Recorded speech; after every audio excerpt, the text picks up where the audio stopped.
Hoje o Notícias do Bem tem a nossa coluna do Direito do Consumidor. A advogada Cristina Lombardi fala com a gente sobre os contratos de compra e venda de imóveis.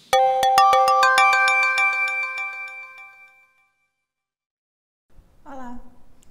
Na coluna de hoje, sobre direito do consumidor, nós vamos falar de um assunto que talvez seja de interesse de muitas pessoas, que são os contratos de compra e venda de imóveis, seja aqueles contratos em que se faz a compra de um apartamento ou de uma casa em construção. É muito mais comum de apartamentos, né? As incorporadoras lançam os empreendimentos e vendem ainda na planta com uma expectativa de um prazo de entrega e tudo mais, de modo que durante o contrato, durante a construção, na verdade, as parcelas elas não têm uma correção com juros, é apenas uma correção monetária, não existe a incidência de juros, e isso faz com que o pagamento, né, de uma parte relevante do preço, se for feita, né, durante a construção, seja em condições mais favoráveis para o consumidor, e apenas depois da entrega das chaves é que se assume um financiamento, e aí com os juros bancários, que são sempre mais onerosos, claro. Uma coisa que acontece bastante, especialmente em períodos de crise, ou às vezes pela própria situação da incorporadora, são os atrasos de entrega. E aí vamos conversar hoje um pouco sobre o que nós podemos fazer, o que o consumidor tem direito de fazer nesse tipo de situação. Os empreendimentos, eles são lançados com uma previsão de entrega, certo? É muito importante se acompanhar, é importante entender isso até antes, né, do momento da assinatura do contrato. Uma precaução importante é identificar se a construtora já tem algum tipo de banco por trás que está financiando a obra. Não estou falando do banco que vai financiar o contrato de cada um dos compradores de cada uma das unidades, porque isso muitas vezes não é o banco da construtora, é o seu banco pessoal, aquele em que você tem relacionamento bancário, aquele em que você pesquisou e que está com melhores taxas, com melhores condições. Mas a questão é que a própria incorporadora, muitas vezes, ela precisa sim de um financiamento. Não é o mais comum que as incorporadoras façam a obra com recursos próprios, o mais comum é que sejam financiados. E o valor que as pessoas, que os consumidores, que a comunidade, né, de consumidores ou de clientes, de compradores das unidades autônomas paga durante a obra, ela é uma parte ínfima disso. Ela não chega a ser um valor relevante para sustentar a obra até o final. Então é muito comum que seja financiado.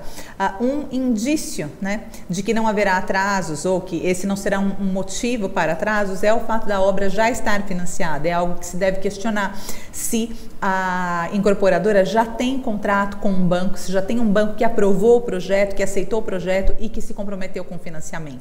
Isso é porque, afinal, 90% das vezes o que leva ao atraso no andamento das obras é a falta de dinheiro. Dificilmente são casos fortuitos, são situações, pode acontecer, situações de greve, situações de comoção social ou de algum tipo de crise, ou, por exemplo, pensa no período da pandemia, de fato, por conta do distanciamento social, por conta da questão de saúde, muitas vezes, conforme os empregados de qualquer tipo de empresa, de qualquer tipo de indústria, de qualquer tipo de obra, fossem pessoas enquadradas no grupo de risco, eles deveriam ser afastados. E isso fez com que houvesse, de fato, além de tudo, uma queda de mão de obra.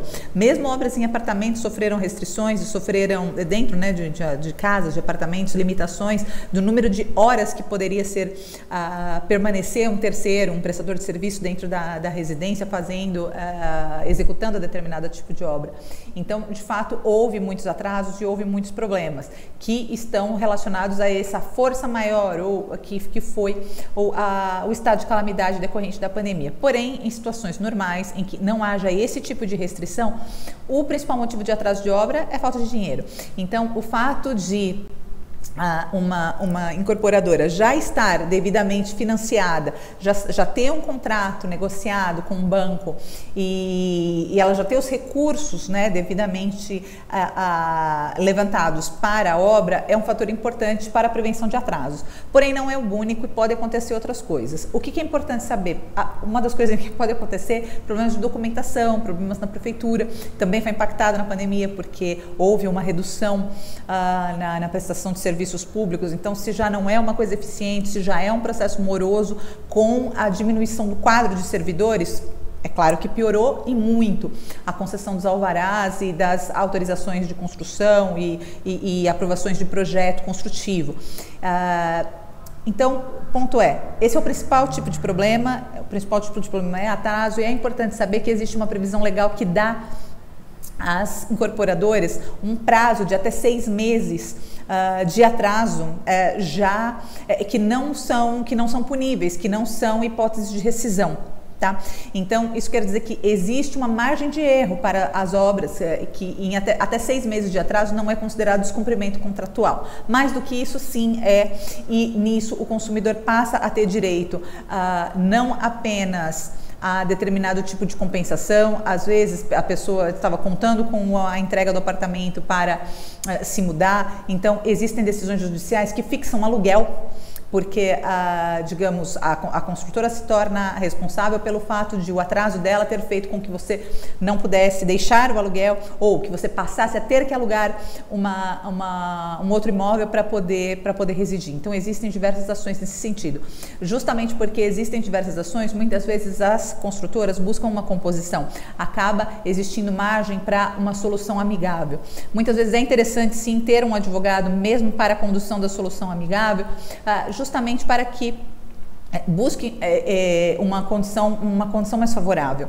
Porém, em isso se frustrando, o que é importante? Ir documentando o que está acontecendo, né? Para que no momento da entrega, se houver algum problema, se houver um atraso, se não houver a entrega, você tenha os seus direitos preservados e você tenha uma documentação, um acervo probatório bom para você buscar uma reparação judicial.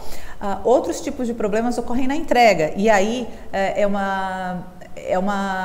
são situações bastante detalhadas que a gente pode até num segundo momento fazer uma outra coluna expondo um pouco mais sobre isso, porque existem os problemas construtivos, os problemas de padrão, o que foi entregue conforme estava previsto, o que não foi entregue conforme estava previsto, e nesse momento é recomendado sim bastante cautela, bastante atenção, você ir para a vistoria de recebimento de um imóvel novo bastante preparado, sabendo exatamente o que estava previsto.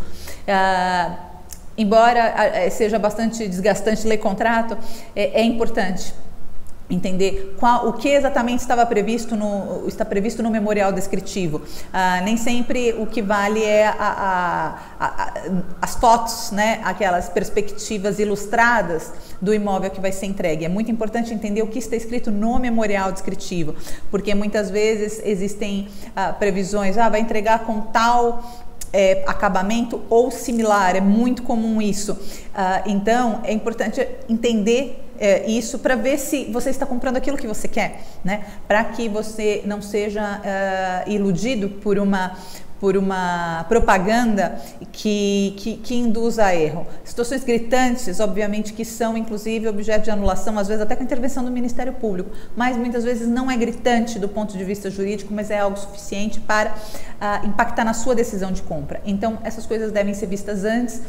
E no momento do recebimento é importante também estar assessorado, também estar bem orientado e bem ciente com relação a isso, porque é um momento bastante importante, é um momento em que você vai ter a oportunidade de fazer as suas reclamações, as suas reivindicações.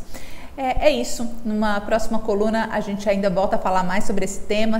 Quem tiver dúvidas, coisas específicas que gostaria de ver comentado, pode comentar, pode mandar uma mensagem que a gente inclui e aborda também a sua questão, tá bom? Até lá!